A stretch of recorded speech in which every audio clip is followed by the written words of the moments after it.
Please subscribe to my YouTube channel Educational File। अस्सलाम वालेकुम dear students. आज हमारा जो टॉपिक है वो है कौमी आमदनी का तवाज़ुन। कौमी आमदनी के तवाज़ुन में हम देखते हैं कौमी आमदनी का एक ऐसा मयार जिसे इस्तेहकाम नसीब हो, वो मयार जिसे इस्तेहकाम नसीब हो और कोई भी उतार चढ़ाव पैदा ना हो। कौमी आमदनी का मुतवाज़न सतह हो, उसमें कोई उतार चढ़ाव पैदा ना हो और किसी भी हालत में ये जो इसका तवाज़ुन है ना बिगड़े, तो हम इसे कौमी आमदनी का तवाज़ुन कहते हैं। जेएम किन्स ने ये मसावात इसकी दो बयान की हैं। हम इसमें लिख देते हैं जी, किन्स ने कुछ मसावातें बयान की हैं। अब किन्स के मुताबिक हमारे पास जो मसावातें हैं वो है y is equal to C plus I. दूसरे नंबर पे है y is equal to C plus S. इसको नाम दिया जाता है हमारे पास मजमूई तलब और इसको नाम दिया जाता है मजमूई रसद।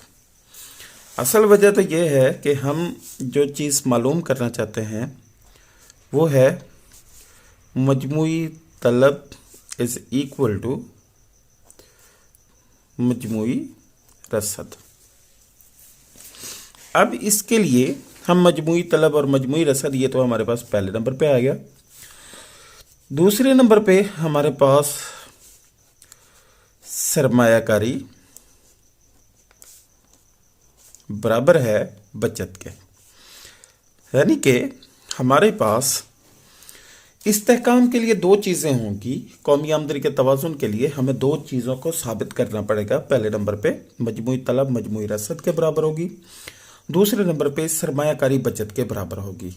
तो सबसे पहले तो हम मसावातों को हम देख लेते हैं।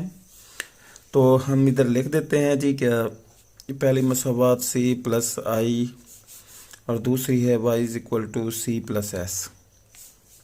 अगर मजमूई तलब और मजमूई रसद जिस तरह लिखा हुआ है हम इसे ही बराबर करना चाहें तो हम इधर लिखते हैं C plus I is equal to C plus S, क्योंकि हम देखते हैं जी मजमूई रसद इज़ इक्वल टू मजमूई तलब। अब हम इसको, क्योंकि हमारी मजमूई तलब मजमूई रसद के बराबर है, अब हम दूसरे नंबर पे देखते हैं सरमायाकारी बचत के बराबर कैसे है जी। तो consumption plus investment minus consumption minus saving, ये इससे क्रॉस हो गया। 1 investment minus saving, investment is equal to saving. तो हम कहते हैं सरमायाकारी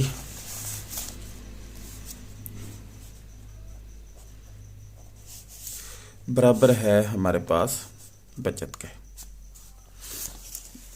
अब हम इनके तफ़ाइल, इनके रिश्ते देखते हैं कि आपस में इनके क्या ताल्लुकात हैं। अब जैसे हम अगर आमदनी का देखें तो हम देखते हैं इसके अहम मुअय्यनात।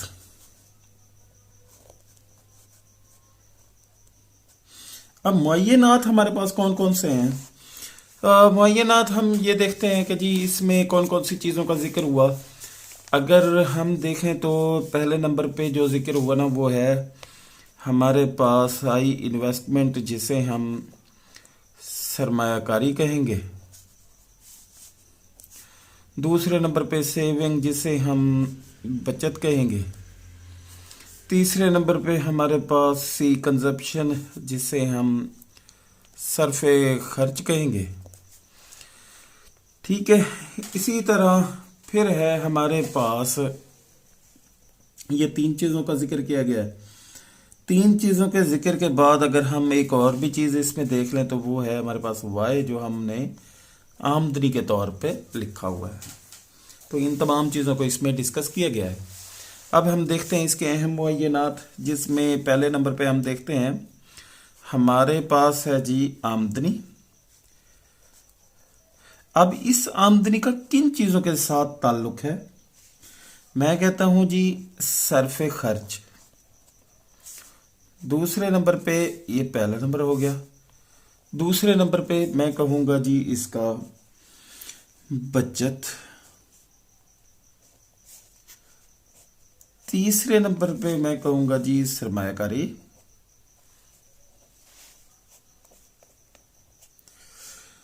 ठीक है जी। अब इसको हम बाकायदा जो है ना वो एक तरतीब से इनकी वजाहत करते हैं। तो पहले नंबर पे हम देखते हैं, जिसे हम, क्योंकि ये एक लिखा हुआ तो हम इधर अलिफ कर देते हैं, कि हमारे पास इनकी जो तरतीब है उसी के आमदनी के साथ सबसे पहले जो हम देखते हैं वो सर्फ खर्च है। आमदनी और सर्फे खर्च का तफाइल या तफाइली रिश्ता। ठीक है जी। अच्छा, मैं आपको वैसे ही वजाहत कर देता हूँ, क्योंकि अगर मैं लिखूंगा तो बहुत ज़्यादा जो वीडियो लेंथी हो जाएगी। हम जानते हैं कि आमदनी का सरफे खर्च के साथ बराह रास्त ताल्लुक है। क्या मतलब है? मतलब इसका यह है कि आमदनी बढ़ने के साथ साथ अखराजात में भी इजाफा हो जाता है, लेकिन आमदनी कम होने के साथ अखराजात में भी कम होता है, जो है ना कमी आना शुरू हो जाती है। लेकिन एक चीज़ याद रखिएगा, जिस निस्बत से आमदनी बढ़ती है उस निस्बत से अखराजात नहीं बढ़ते। क्यों? क्योंकि अगर हम फर्ज करें कि हमारे पास आमदनी अगर 10 है तो अखराजात 5 होंगे, बाकी 5 क्या होगा हमारे पास? बाकी 5 बचत में जाएगा। इसी तरह जब हमारी आमदनी 10 से 20 हो जाएगी तो हमारे अखराजात 5 से 10 हो जाएंगे, तो 50% अखराजात हो जाएंगे, लेकिन मुकम्मल तौर पे खर्च नहीं होते, उसमें से कुछ हम बचा के भी रखते हैं। तो ये इसकी वजाहत है कि आमदनी के साथ जो इसका ताल्लुक है अखराजात के साथ, ये बराबर भी हो सकती है, ज्यादा भी हो सकती है, कम भी हो सकती है अखराजात में। ठीक है जी। अब इसके कुछ कंसेप्ट, क्योंकि मैंने आपको इसकी वजाहत कर दी है कि आमदनी का सरफे खर्च के साथ बराह रास्त ताल्लुक होता है, आमदनी बढ़ने के साथ अखराजात में भी इजाफा होना शुरू हो जाता है, और आमदनी कम के साथ अखराजात में भी कमी आना शुरू हो जाती है। लेकिन जिस निस्बत से हमारी आमदनी में इजाफा होता है उस निस्बत से हमारे अखराजात में इजाफा या कमी नहीं आती। ये इसकी वजाहत थी। अब है हमारे पास दूसरे नंबर पे इसी के जो है ना वो कॉन्सेप्ट। पहले नंबर पे इसका जो कॉन्सेप्ट है इस अलिफ का, वो है, 2 है कॉन्सेप्ट। पहले नंबर पे हमारे पास है औसत मिलान सर्फ। दूसरे नंबर पे है हमारे पास मुख्ततिम मिलान सर्फ।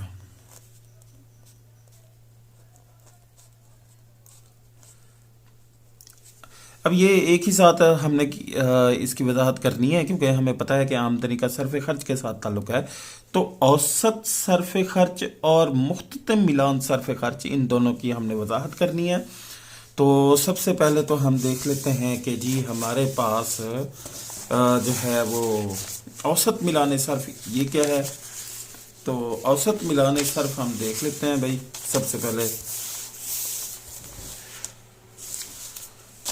ये जी हम लिख देते हैं जी औसत मिलान Surf.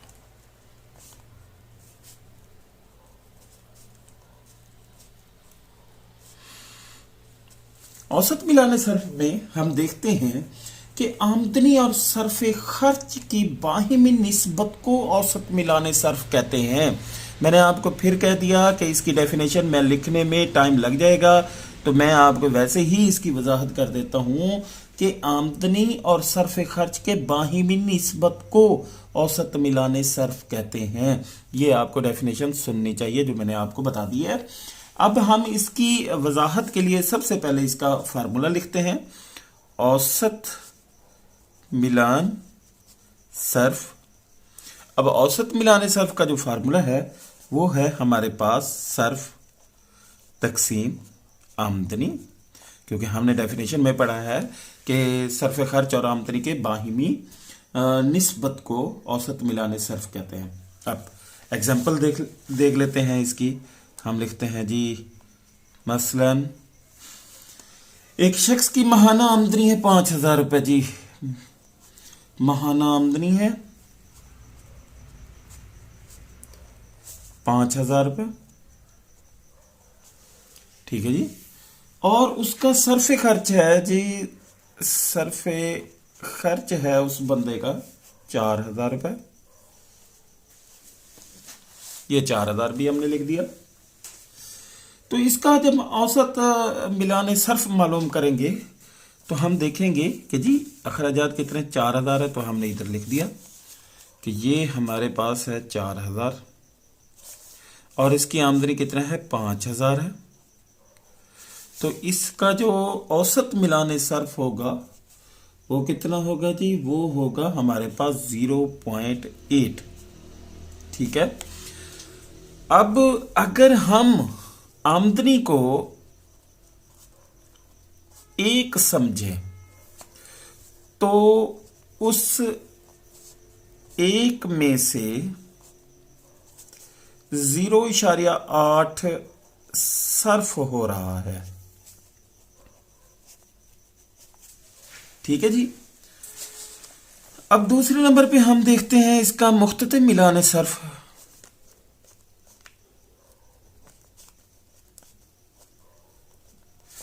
Marginal proportionate to saving, और ये है एवरेज प्रोपोर्शनेट टू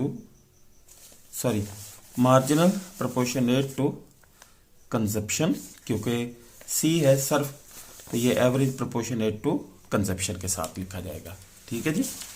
अब मुख्तते मिलाने सर्फ क्या है, ये भी मैं आपको बता देता हूं कि आमदनी और अखराजात में बाहिमी तनासुब तो है, लेकिन इसमें आता है क्योंकि हमारे पास है मार्जिनल, ठीक है। अब मार्जिनल या मुख्ततम के लिए हम क्या कहते हैं, आमदनी में तब्दीली और हमारे पास सर्फे खर्च में तब्दीली के बाहिमी तनासुब को मुख्ततम मिलाने सर्फ कहते हैं। तो हम इसकी आसान सी डेफिनेशन ये कर सकते हैं, तो मुख्ततम मिलाने सर्फ में आमदनी में तब्दीली और सर्फे खर्च में तब्दीली के निस्बती ताल्लुक को जाहिर करने के लिए, यानी कि आमदनी की में कमी बेशी से सर्फ खर्च में भी किसी तनासब में तब्दीली आए तो हम इसे मुख्ततम मिलाने सर्फ कहते हैं। तो हम इसका सबसे पहले फार्मूला लिख देते हैं जी। फार्मूला लिखते हैं इसका, सर्फ खर्च में तब्दीली तकसीम आमदनी में तब्दीली, और ये होगा हमारे पास मुख्ततम मिलाने सर्फ, ठीक है जी। और इसका हम इंग्लिश में भी लिख देते हैं इधर, marginal proportionate to consumption is equal to delta consumption divide by delta Y income, ठीक है। अब इसके एग्जांपल भी ले लेते हैं। फर्ज करें कि हमारे पास जो आमदनी है उसमें तब्दीली आई है 500 सॉरी, और अखराजात में तब्दीली आई है 400। वो आमदनी जो पहले हमारी 5,000 थी, अब वो 5,500 हो गई है। जो हमारी अखराजात पहले 4,000 थे, अब वो 4,400 हो गए हैं। तो इस तरह हम ये देखते हैं कि सर्फ खर्च में तब्दीली, तो सर्फ खर्च में हमारे पास तब्दीली है 400, आमदनी में तब्दीली है 500। तो ये हमारे पास आ जाएगा इसका 0.8 मुख्ततम मिलाने सर्फ। क्यों? क्योंकि हम देखते हैं कि हमारी आमदनी जो पहले 5,000 थी, अब वही आमदनी हमारे पास 5,500 हो गई है। वो सर्फ जो पहले 4,000 था, अब वही सर्फ हमारे पास 4,400 हो गया है।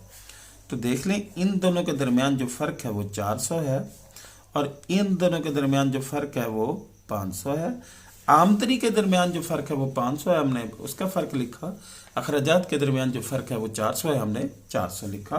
तो इस तरह इसको जाहिर किया गया कि हमारे पास मुख्तता मिलाने सर्फ कितना है, 0.8 है। ये एग्जाम्पल आसान इसलिए लिखी गई है ताकि आपको कैलकुलेशन करने में मुश्किल ना हो। ठीक है जी। उसके बाद क्योंकि हमने जो मुअय्यनात पढ़े हैं उसमें आमदनी के साथ जो जो ताल्लुक है उसमें सर्फ खर्च की मालूमात हमने इसमें पढ़ ली है। सर्फ खर्च की मालूमात पढ़ने के बाद अब हमारा जो तफाइली रिश्ता है आमदनी के साथ वो देखते हैं, बाकी कौन सी चीज़ें रह गई हैं। तो हम लिखते हैं आमदनी और बचत का तफाइली रिश्ता। तो अब हम ये देखते हैं कि इसकी वजाहत करने के लिए हमारे पास कौन कौन से डाटा होगा।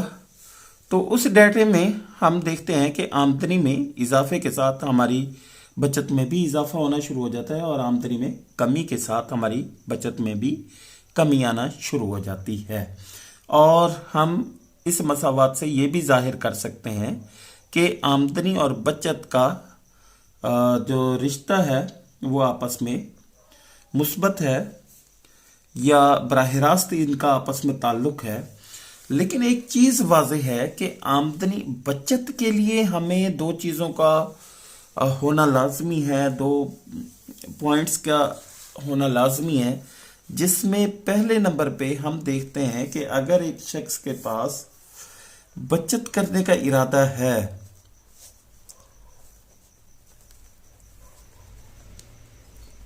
और दूसरे नंबर पे हम देखते हैं कि अगर उस बंदे के पास बचत करने की कुव्वत भी हो तब ही बचत मुमकिन हो सकती है। यूँ समझें कि आमदनी से अगर बचत की जाए तो उसके लिए बचत करने का इरादा भी होना चाहिए और उसके लिए ताकत भी होनी चाहिए। अब ताकत क्या हो सकती है कि हम अपने अखराजात को इस हद तक कम कर दें कि अपनी आमदनी में से कुछ न कुछ हिस्सा बच जाए, तो ही मुमकिन है कि हम अपनी आमदनियाँ बढ़ाने से हम अपनी बचत में भी इजाफा कर लें।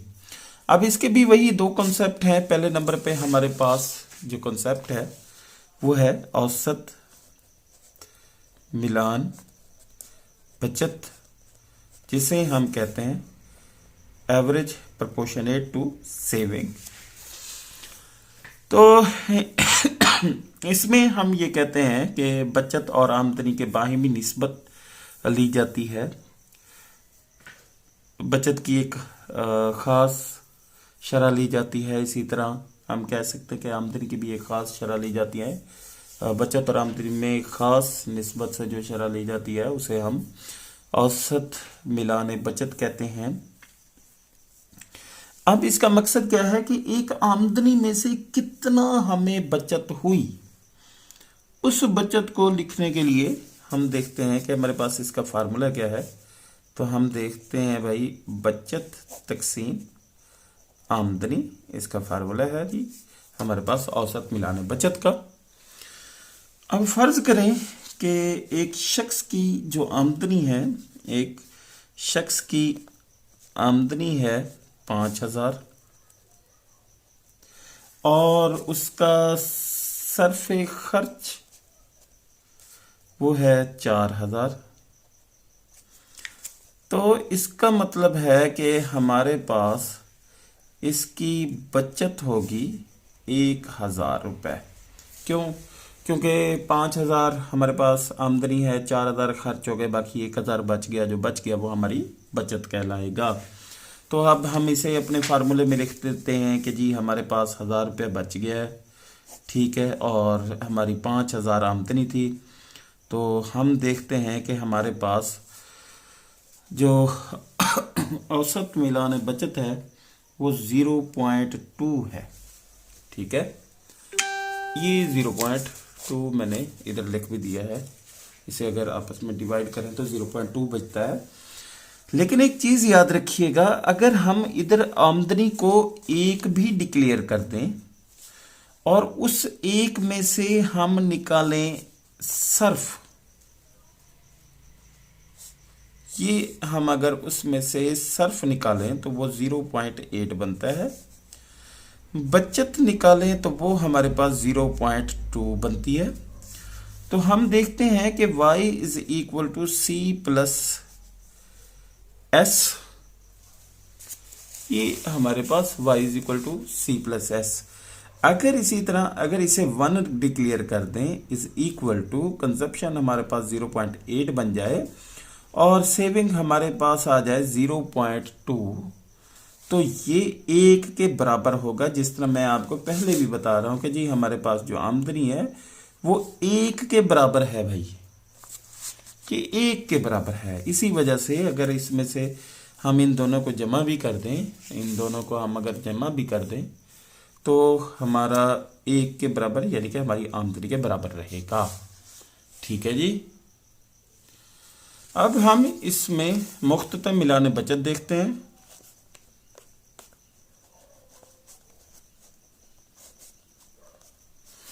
मुख्ततम मिलान बचत में हम देखते हैं कि हमारे पास मार्जिनल प्रोपोर्शनेट टू सेविंग, इसकी डेफिनेशन में हम देखते हैं आमदनी में तब्दीली और बचत में तब्दीली के बाहिमी निस्बत ली जाती है। बाहिमी तनासब को, बाहिमी निस्बत को हम मुख्ततम मिलान बचत कहते हैं। इसका जो फार्मूला है वो है मुख्ततम मिलान बचत इज इक्वल टू, हमारे पास है जी बचत में तब्दीली तकसीम आमदनी में तब्दीली। अगर हम इसे इंग्लिश में लिखना चाहें तो delta saving divide by delta Y is equal to marginal proportionate to saving, ठीक है जी। अब इसकी भी हम एग्जांपल लिख देते हैं कि जी हमारे पास पहले जो आमदनी थी उसमें 500 की तब्दीली आई, तो मैं इधर लिख देता हूँ जी आमदनी में तब्दीली है हमारे पास 500।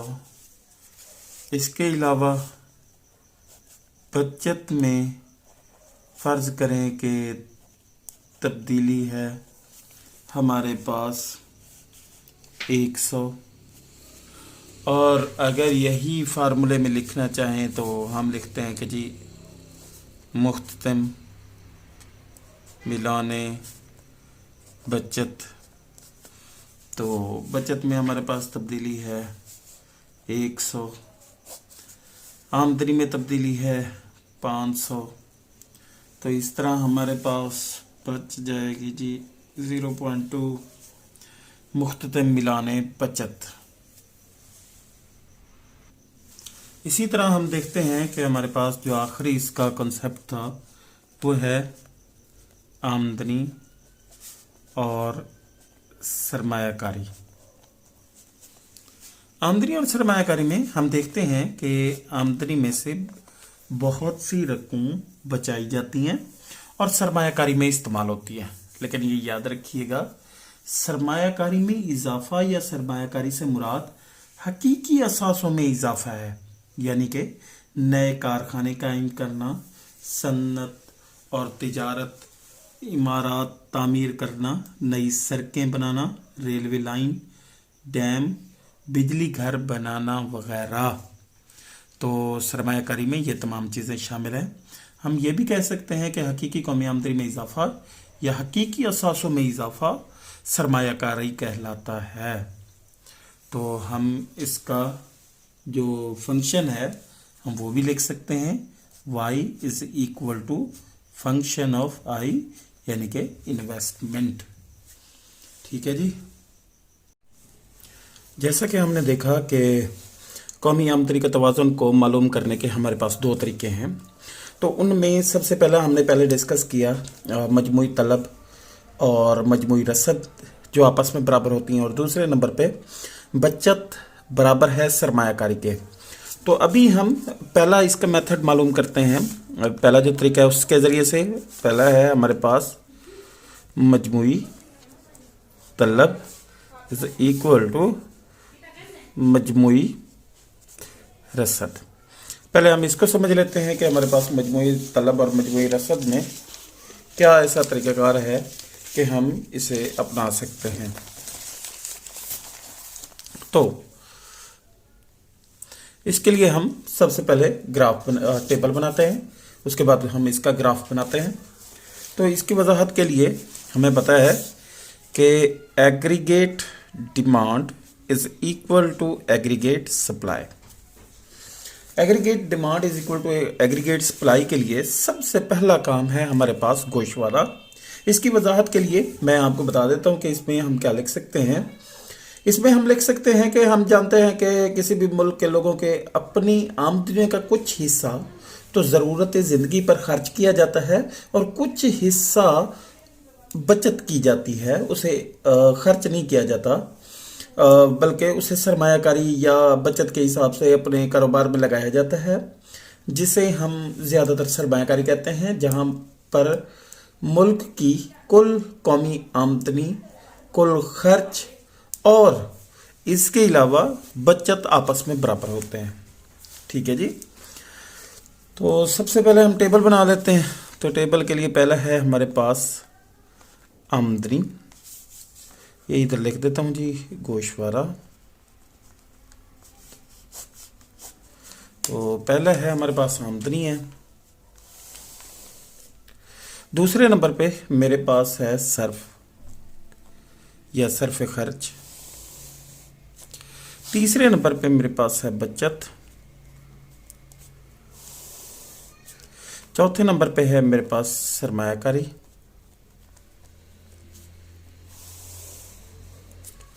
पांचवें नंबर पे है मेरे पास मजमूई तलब, और उसके बाद है जी हमारे पास मजमूई रसद। फ़र्ज़ करते हैं कि हमारी जो आमदनी है, अब इसकी ना एब्रीवेशन भी आप लोगों को लिख देता हूँ। ये वाई से डोनेट करते हैं, ये सी से, ये एस कंजप्शन से, और एस सेविंग से, सरमायाकारी इन्वेस्टमेंट से, और मजमूई तलब जो है वो हम करते हैं जी सी प्लस आई, और इधर लिखते हैं सी प्लस एस। ये एब्रीवेशन भी आपको आने चाहिए क्योंकि हम पहले भी इसे डिस्कस कर चुके हैं। उसके बाद आमदनी हम शुरू करते हैं ज़ीरो। अब इधर है 25 का फ़र्क है, यानी कि 25 के फ़र्क से हम बढ़ाते जाएंगे। 50, 75, 100, 125, 150।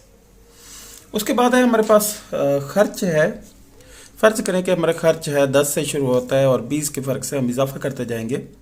तो हम लिखेंगे 10, 30, 50, 70, 90, 110, 130।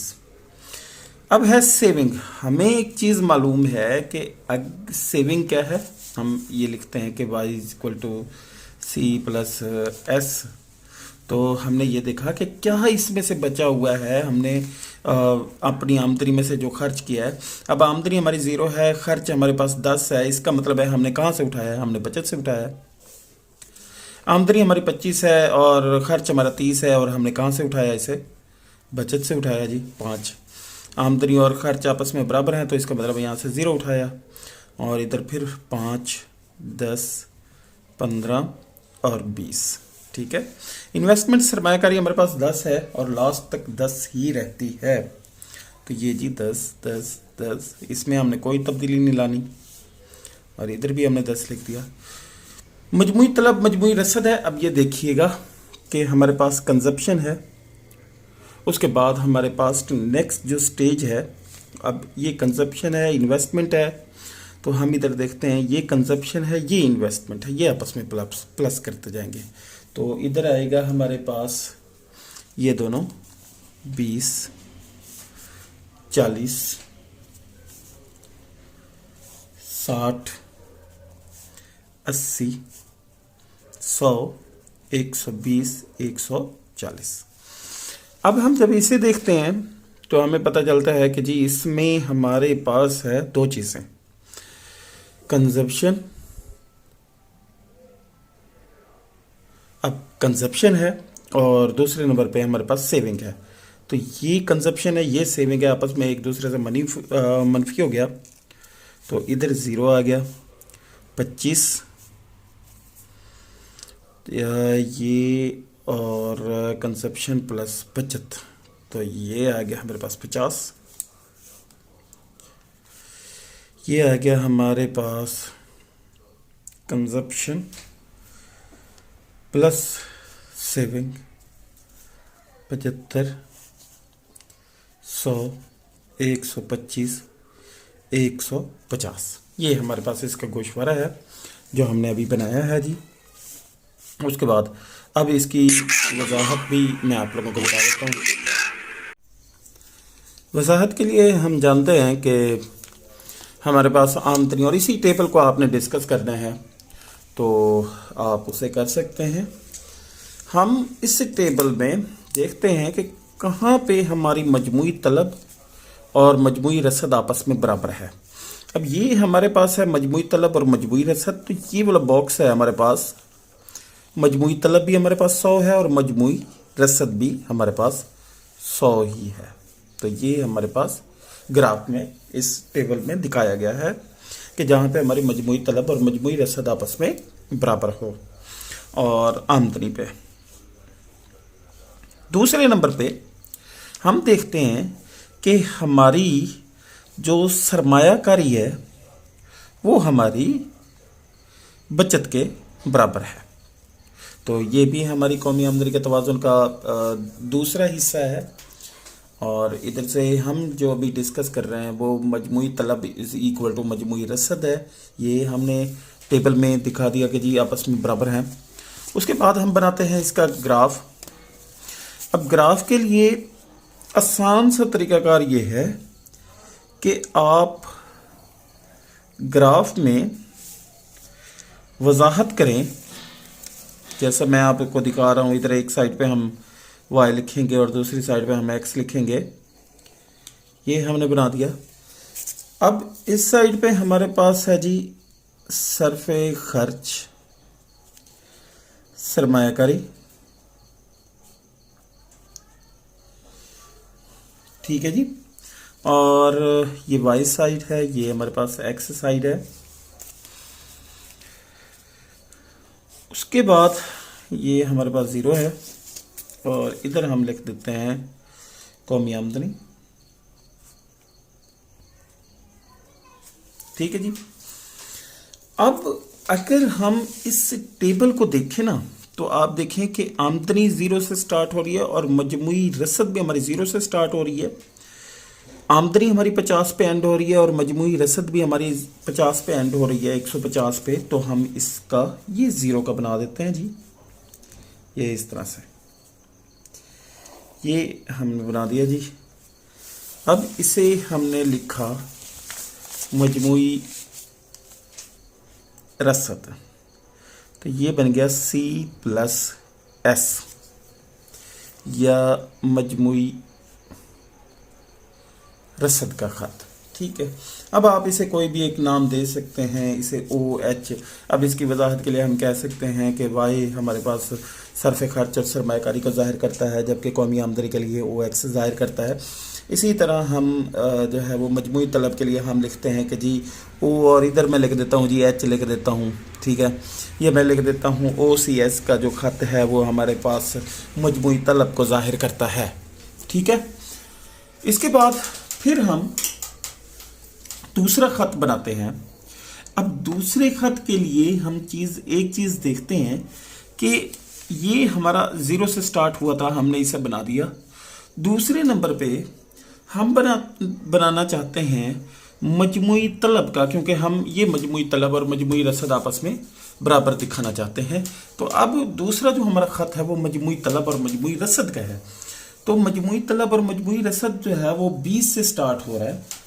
तो अगर ये 0 से स्टार्ट है और मैं इधर लिख देता हूं जी कि ये हमारे पास 20 है, ये 20 लिख दिया और इसे इस तरह से हमने खत से जाहिर भी कर दिया। ये ऐसे ये बना दिया जी हमने खत 20 के निशान से, और इसे हमने नाम दे दिया C+I का खत है। ये हमारे पास बन गया जी।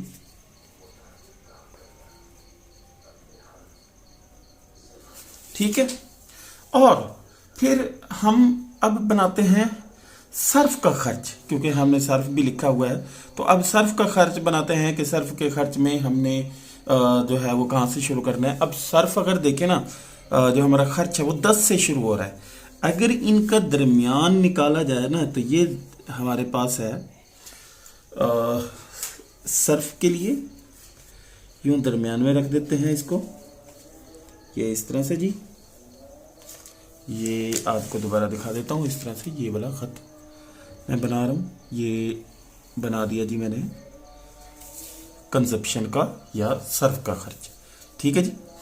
अब हम देखते हैं कि हमारे पास वो कौन सी जो है वो जगह है जहाँ पे हमारा जो आमदनी और ये हमारे पास आमदनी है 100। तो मैंने इधर लिख दिया जी 100 पे। अब दूसरे नंबर पे मेरे पास सरमायाकारी, तलब, बचत, ये जो है ना वो मजमूई तलब और मजमूई रसद के लिए जो बन रहा है वो है मेरे पास इधर भी 100। तो ये मैंने 100 बना दिया। ठीक है कि मेरा जो मजमूई तलब है वो मजमूई रसद के भी आपस में बराबर हो गया। ये मजमूई रसद मजमूई तलब के भी बराबर हो गया कि जी 100 इधर भी है, 100 इधर भी है। और मैंने ये देखा है कि जी जहाँ पे हमारी मजमूई तलब और मजमूई तलब आपस में जिस जगह पे जिस नुक्ते पे टच करेंगे वो हमारे पास इक्विलिब्रियम पॉइंट या कौमी आमदनी का तवाज़ुन कहलाएगा।